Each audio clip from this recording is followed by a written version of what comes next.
Technically speaking, the posts or the blog within the builder is actually just an asset that we've created in which you can assign dynamic fields. You can create your own, and that means you can set up review sites or any other kind of site that has repeating features. To do that, under Custom within the CMS sidebar, select Create Custom Asset.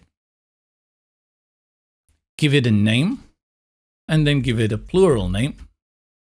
And the asset slug will take it from the plural name. Select an icon. And now you have the ability to add the fields. When you had created the first post, you saw that you had a title for it, you had an excerpt, you had a featured image, and that you also had the slug.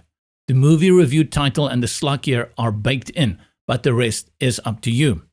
I want to bring in an image for this movie, so I'll bring in an image, select it, go to the settings, and give it a name. Let's call this one Movie Poster. And you can add a description here and select whether it's required or not. Next, I want to have a small little text of the release year. I'll click on Text, go to T, Release Year, Required, and you can again add description as well as placeholder text, give it a minimum length or limit the maximum length.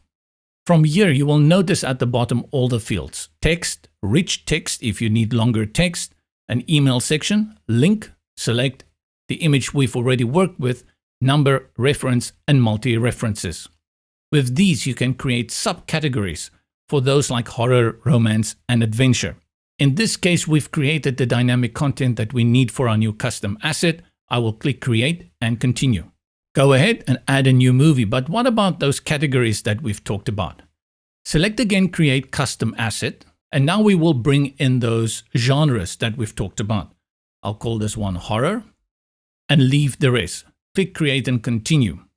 Go back to Movies and Review, click on the Configuration button, and select Reference, and from Reference we choose an option, and next to Reference select Horror. Now you are referencing this as a category. Observe in the sidebar when I click Save and Finish, and now it will be part as a genre under Movies